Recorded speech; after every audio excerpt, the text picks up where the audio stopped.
Welcome to hit TV. ఈరోజు మనతో పాటు ఉన్నారు డిస్ట్రిక్ట్ రిటైర్డ్ జడ్జ్ అయినటువంటి మల్యాద్రి గారు. కొన్ని అంశాలపైన ఈరోజు ఆయన అభిప్రాయాన్ని అడిగి తెలుసుకుందాం. నమస్కారం సార్. సార్, రీసెంట్గా ఒక యువకుణ్ణి లాకప్ డెత్ చేసి చంపారనే ఆరోపణలు అయితే వినబడుతున్నాయి. దానికి సంబంధించి కూడా అంటే పోలీసులు సిఐని, అక్కడ ఉన్నటువంటి సిఐని కూడా సస్పెండ్ చేయడం జరిగింది. అంటే ఈ కేసులో ఏం జరిగి ఉంటుంది అని అనుకుంటున్నారు? సాయి కృష్ణ అనే అబ్బాయిని కృష్ణలంక పోలీస్ స్టేషన్లో సస్పెక్టెడ్ రౌడీ షీటర్ అతను అరెస్ట్ చేశారనేది కథనం. ఆ అరెస్ట్ అనేది ఇల్లీగల్ అనేది ఇప్పుడు వాళ్ళ మదర్ వాళ్ళు చెప్తున్నారు. ఇల్లీగల్గా అతన్ని కస్టడీలో పెట్టున్నప్పుడు వాళ్ళ మదర్ వెళ్ళి అడిగిందట, మా అబ్బాయి తీసుకొచ్చారు కదా ఏమైందని. ఆమెతో కూడా పోలీస్ దురుసుగా ప్రవర్తించడం జరిగింది. ప్లస్ అతను ఒక రౌడీ షీటరు, అతన్ని చంపేశారు అనేది, కస్టడీలో ఉండగా చంపేశారు అనేది ఒక వాదన. దీనికి సంబంధించి రిపోర్ట్ ఇవ్వమని చెప్పి మేజిస్ట్రేట్ గారు కూడా ఒక ఆర్డర్ వేశారు. అది కాకుండా east Godavari superintendent of police ఆయన ఎంక్వైరీకి వెళ్ళి దాని మీద ఎంక్వైరీ చేస్తున్నారు. ఏదైతే సర్కిల్ ఇన్స్పెక్టర్ రెస్పాన్సిబుల్ అంటున్నారో అతన్ని సస్పెండ్ చేశారు. ప్లస్ అతని ప్లేస్లో మురళీకృష్ణ అని చెప్పి కొత్త సిఐ కూడా ఛార్జ్ తీసుకున్నారు. ఇది ప్రస్తుతానికి మనకు అందిన సమాచారం. పోలీస్ కస్టడీలో ఉన్నప్పుడు ఎవరినైనా సరే అతనికి హ్యూమన్ రైట్స్ ఉంటాయి, ప్రిజన్ రైట్స్ ఉంటాయి, నెక్స్ట్ కస్టోడియల్ రైట్స్ కూడా ఉంటాయి. సో జీడీలో ఎంట్రీ చేశారా లేదనేది చాలా important.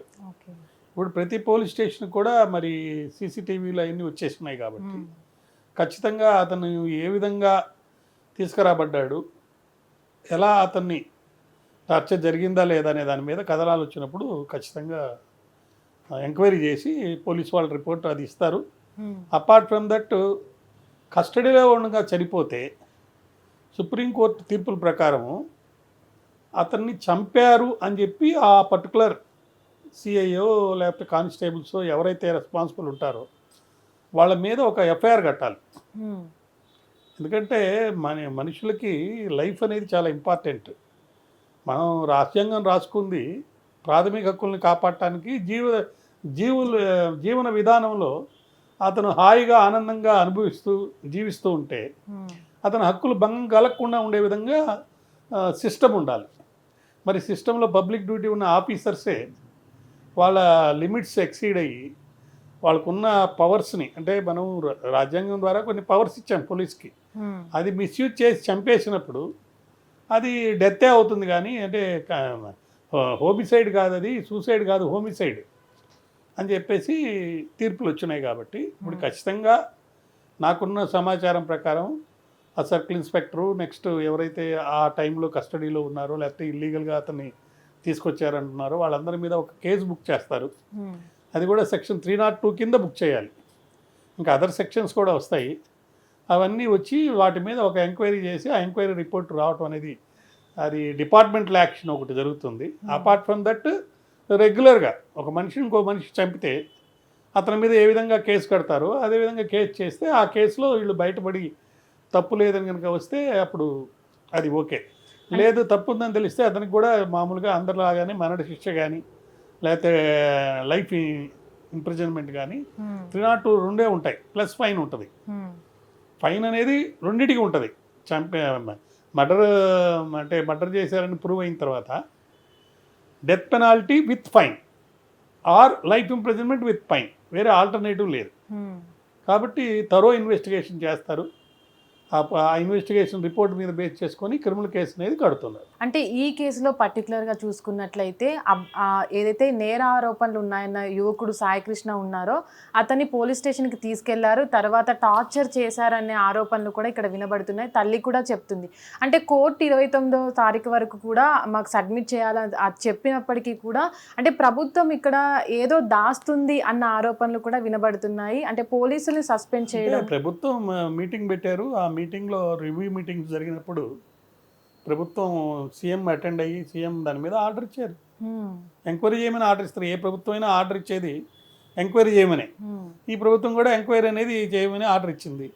Apart from that court నుంచి ఆర్డర్స్ ఉన్నాయి, పలానా తారీఖు లోపల రిపోర్ట్ ఇవ్వమని. దాంతోపాటుగా యాక్షన్ తీసుకొని ఇమీడియట్గా పర్టికులర్ ఆఫీస్ని సస్పెండ్ చేశారు. కాకపోతే ఇక్కడ జరగాల్సింది ఏంటంటే ఎవిడెన్స్ అనేది లేకుండా చేయటానికి ఆ బాడీని కూడా క్రిమేట్ చేసేసారు. అంటే అసలు మేము అరెస్ట్ చేసి తీసుకునే రాలేదు, జనరల్ డ్రైవ్లో ఎంటర్ కాకుండా ఉంటే పోలీస్ స్టేషన్ తీసుకొచ్చినట్టు ఎక్కడ ఉంటుంది, ఆధారం ఉండదు. సో కాబట్టి పోలీస్ స్టేషన్లో ఎప్పుడు ఏది జరగాల్సి వచ్చినా కానీ ఏది జరిగినా ఫస్ట్ జీడీలో ఎంట్రీ వేస్తారు. ఆ జీడీనే బేసిస్.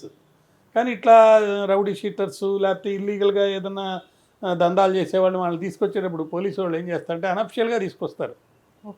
తీసుకొచ్చి జనరల్గా చెప్తున్నా, సో జీడీ ఎంట్రీ లేకుండానే వాళ్ళని బయట ఎక్కడైనా పోలీస్ స్టేషన్లో కాకుండా బయట ఎక్కడైనా పెట్టి టార్చర్ చేసి అతని దగ్గర నుంచి ఎక్స్ట్రాక్ట్ చేస్తుంటారు. ఇది ఎప్పుడో బ్రిటిష్ కాలంలో ఫాలో అయిన మెథడ్ని ఇంకా కొన్ని దిక్కళ్ళ చేస్తున్నారు. అంటే ఇది చట్టాన్ని చేతిలో తీసుకున్నట్లే అవుతుంది కదా. అంతే కదమ్మా, చట్టాన్ని చట్ట వ్యతిరేకంగా మేము అదే దాన్ని called legal illegalities, illegal loss అని ఉంటాయి. ఇల్లీగల్ లాస్ అంటే లా ఉన్నట్టు కనపడుతుంటుంది, ఆ లా కింద చేస్తున్నట్టు కనపడుతుంది, బట్ ఇల్లీగల్గా చేస్తారు. సో ఇది ఒక సందర్భం. అయితే మనకు రీసెంట్గా తమిళనాడులో చాలా ఫేమస్ కేసు అది. అతను ఏదో టెలిఫోన్ బూతో ఏదో నడుపుతుంటాడు, ఆ కుర్రాడు సైవేకమో ఏదో పేరు.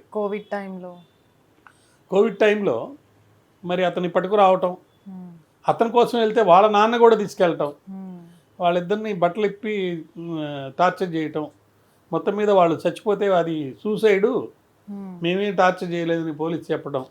9 మందికో ఎంతో లైఫ్ ఇచ్చారు, కొంతమందికి 10 years ఇంప్రిజన్మెంట్ కూడా ఇవ్వడం జరిగింది. అలా జరుగుతున్నా కానీ ఇంకా చాలామందికి బుద్ధి రావడం లేదు. తప్పు చేశాడా లేదా, అతను తప్పు చేయ రౌడీ షీటర్గా అతను తప్పు చేశాడా లేదని అది వేరే అంశం. అతను తప్పు చేసి ఉంటే చట్ట ప్రకారం అతను అరెస్ట్ చేయాలి. ఆ అరెస్ట్ని చూపించి అతని మీద ట్రయల్ జరిగి ఎవిడెన్స్ ఉంటే కోర్టు కన్విక్ట్ చేస్తుంది, అతనికి శిక్ష పడుతుంది.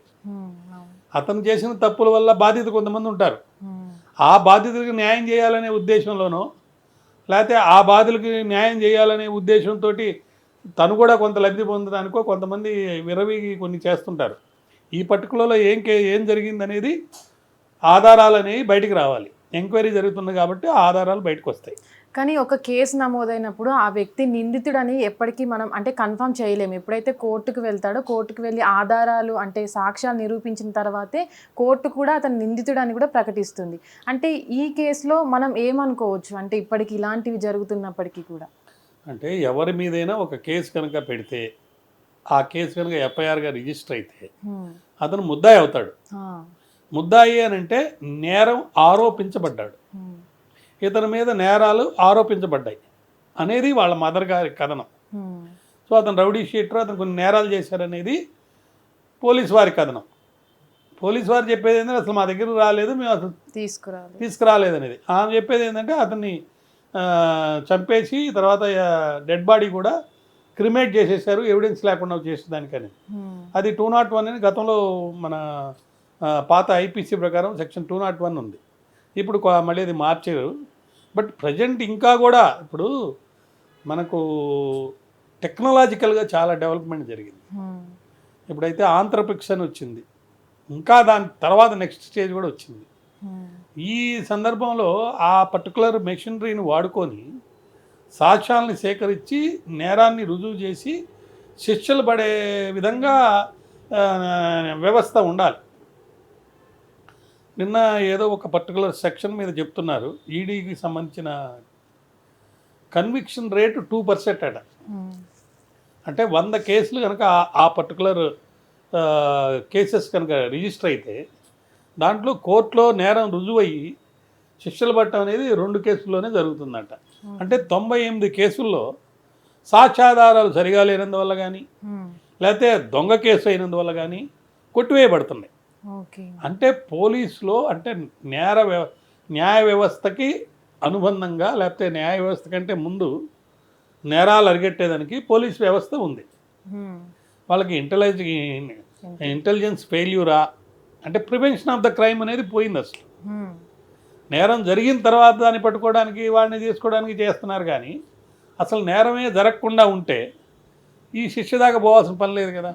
ముద్దాయి పట్టుకోవడం ఇవన్నీ లేదు కాబట్టి ఇప్పుడు ట్రాఫిక్ కానిస్టేబుల్ అక్కడ ఉన్నాడు అని అంటే బండ్లు నడిపేవాళ్ళు కొంచెం జాగ్రత్తగా నడుపుతారు, యాక్సిడెంట్స్ ప్రివెంట్ చేయొచ్చు. కానీ ఆ పోలీస్ కానిస్టేబుల్స్ని వాళ్ళని ఆ పర్టికులర్ డ్యూటీ నుంచి తప్పించి లాండ్ ఆర్డర్ను లేకపోతే ఇంకోటను వాళ్ళకి డ్యూటీస్ అలైన్ చేసినందువల్ల అక్కడ వీళ్ళ సర్వీసెస్ లేకుండా పోతున్నాయి. అపార్ట్ ఫ్రమ్ దట్ మనకు సిబ్బంది కూడా కొరత ఉంది. దాంతోపాటు ఈ డిజిటల్ మీడియాలో వచ్చే నేరాలన్నీ చూసి త్వరితగతిన అంటే ఈజీగా డబ్బు సంపాదించేదానికోసం డిజిటల్ క్రైమ్స్ ఎక్కువైపోయినాయి. ఇప్పుడు మన ఇంట్లో మనం కూర్చొని ఉంటే మన అకౌంట్లో డబ్బులు కొట్టేసే రోజులు వచ్చేసినాయి. సో ఇలాంటి వ్యవస్థ ఉన్నప్పుడు ఆధునీకరణ జరిగి పోలీస్ వాళ్ళల్లో మార్పు వచ్చి మనకు వ్యవస్థలో ఏముందంటే రిట్రిబ్యూషన్ అనేది లేదు, రిహాబిలిటేషన్ అనేది ఉంది. ఒక వ్యక్తి నేరం చేస్తే అతన్ని మార్చాలి, అతన్ని మళ్ళీ సమాజానికి అనుకూలంగా అతన్ని మనం తీర్చిదిద్దాలి. అది లేకుండా కన్నుకు కన్ను, చేయికి చేయి, మనిషిని చంపితే మనిషి చంపేసే పరిస్థితి కనుక వస్తే ఇంకా వ్యవస్థలో మనుషులు అనేవాళ్ళే ఉండరు. మీకు చాలా బ్యూటిఫుల్ కేస్ నిన్న అమెరికాలో తీర్పు వచ్చింది. 14 ఏళ్ళ కుర్రోడిని, బ్లాక్ అతను, ఇక్కడ అది కూడా వచ్చింది అక్కడ వర్ణన అమెరికాలో. ఆ 14 ఏళ్ళ కుర్రోడిని ఏం చేశారంటే 14 ఏళ్ళ వయసు ఉన్నప్పుడు నువ్వు నేరం ఒప్పుకో అని పోలీస్ వాళ్ళు అతన్ని ఫోర్స్ చేసి నేరాన్ని ఒప్పించారు. ఒక మర్డర్ కేసులో, లేదా పెద్ద కేసు అనుకోండి, కేసు సంగతి పక్కన పెడదాం, దానికి శిక్ష ఏంటంటే డెత్ పెనాల్టీ. వాడు నేరం ఒప్పుకున్నాడు, ఏదో శిక్ష తగ్గద్దను, అక్కడ చాలా వ్యవస్థలు ఉంటాయి, నేరం ఒప్పుకుంటే శిక్ష కొంచెం తగ్గద్ది. సో ఈ ఒప్పుకున్న తర్వాత కోర్టులో ట్రయల్ జరిగేదానికి 36 సంవత్సరాలు జరిగింది. 36 సంవత్సరాలు జరిగిన తర్వాత అతను నేరం చేయలేదు అనేది రుజువైంది. అతను బయటికి రావడం జరిగింది. అదంతా పెద్ద ఇప్పుడు చాలా డిస్కషన్ జరుగుతుంది. ఇప్పుడు ఇక్కడ ఆంధ్రాలో ఈ పర్టికులర్ డెత్ మీద ఎట్లా జరుగుతుందో ఇంటర్నేషనల్ లెవెల్లో ఈ యొక్క కేసు గురించి చాలా చర్చలు జరుగుతున్నాయి. నేను కూడా నిన్న దాని గురించి పూర్తిగా చదవడం జరిగింది. అక్కడ ఏమైంది, 36 ఏళ్ళ తర్వాత అతను నిర్దోషని బయటకు రావడం జరిగింది. మరి ఈ 36 ఏళ్ళు ఎవరు ఇస్తారు, అతనికి ఎలా కాంపెన్సేట్ చేస్తారు, ఎన్ని $1 మిలియన్ ఇస్తే అతనికి లైఫ్ వస్తుంది? తర్వాత మరో ముఖ్యమైన విషయం ఏంటంటే పెద్ద పెద్ద నేరాల్లో చిక్కుకున్న వాళ్ళకి అసలు 36 ఏళ్ల క్రితం అది అరెస్ట్ అయ్యి బయటకు వచ్చిన తర్వాత ఇప్పుడున్న ఈ జీవన విధానాన్ని చూసి అసలు ఇంటర్నెట్ కానీ ఇవన్నీ అతనికి ఏం తెలీదు. అసలు ఆశ్చర్యపోయాడట. అసలు నా జీవితంలో ఇట్లా జరగద్దని అతను ఎక్స్పెక్ట్ చేయలేదు. 14 ఏళ్ళ చిన్న పిల్లోని తీసుకుపోయి ఇది చేశాడు. అంటే వ్యవస్థలోనే కొన్ని లోపాలు ఉన్నాయి. నేరం జరిగిన తర్వాత దాన్ని రుజువు చేసి శిక్ష పడేదానికి 36 సంవత్సరాలు ఒక కేసులో పడితే మరి ఇంకా అక్కడ అంతకంటే జరిగేదేముంది? మరొకటి కూడా దీనికి అనుబంధంగా మనం చెప్పుకోవచ్చు, చాలా ముఖ్యమైన విషయం, చాలా ముఖ్యమైన కేసు. తమిళనాడులో ఒక అతను ఎమ్మెల్యేగా నిలబడ్డాడు. అతను గెలవాల్సింది కారణాల వల్ల రిగ్గింగ్ అనో లేకపోతే ఓట్ల కౌంటింగ్లోనో ఏదో జరిగి వేరే అతన్ని డిక్లేర్ చేశారు. ఇతను వెళ్ళి క్వశ్చన్ చేశాడు, ఏమంటే నేను ఎమ్మెల్యే కావాల్సినండి, నన్ను కాకుండా వాడిని చేశారు, ఇది అన్యాయం అని. ఆ కేసు తీర్పు ఇప్పుడు దాకా రాలా, 13 ఏళ్ళు అయిపోయింది.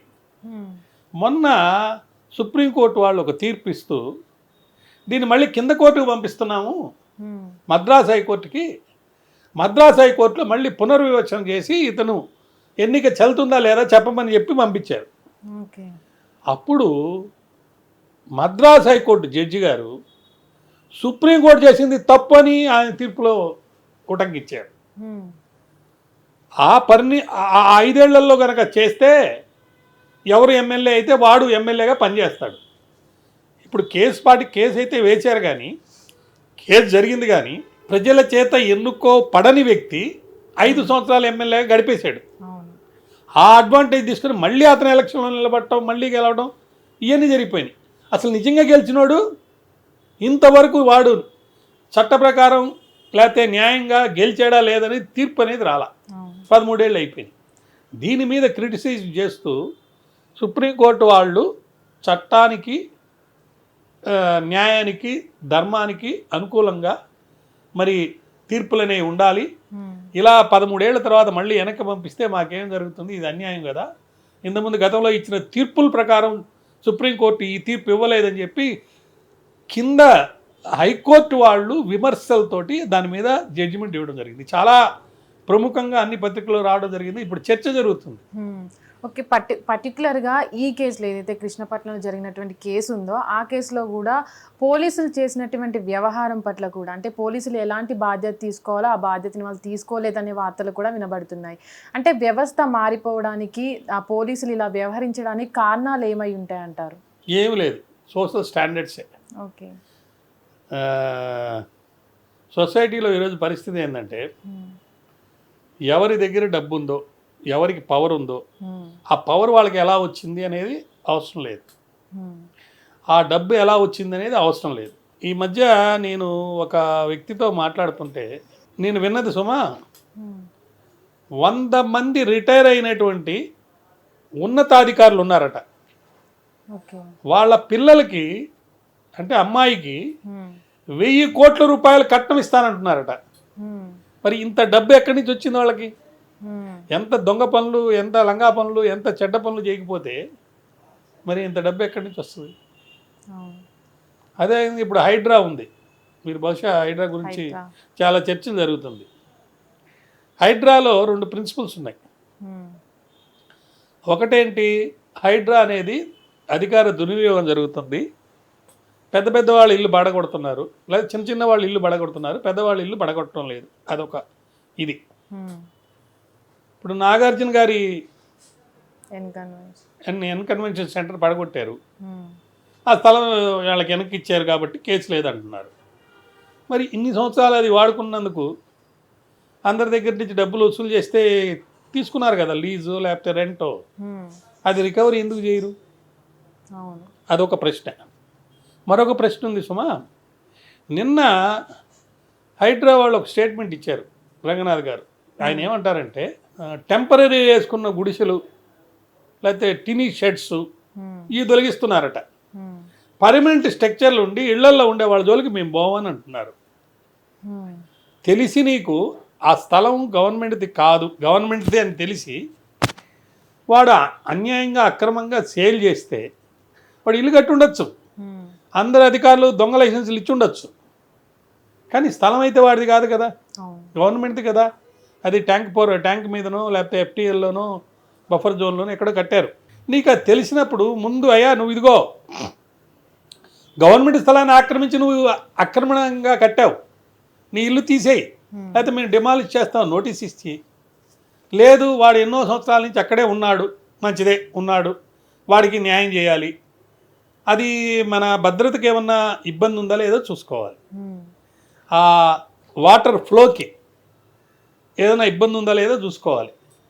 ఈ 2 లేకపోతే వాడికి అమ్మేయి, ఆ స్థలం అమ్మి లీగలైజ్ చేసి వాడి దగ్గర డబ్బులు రికవరీ చేయి.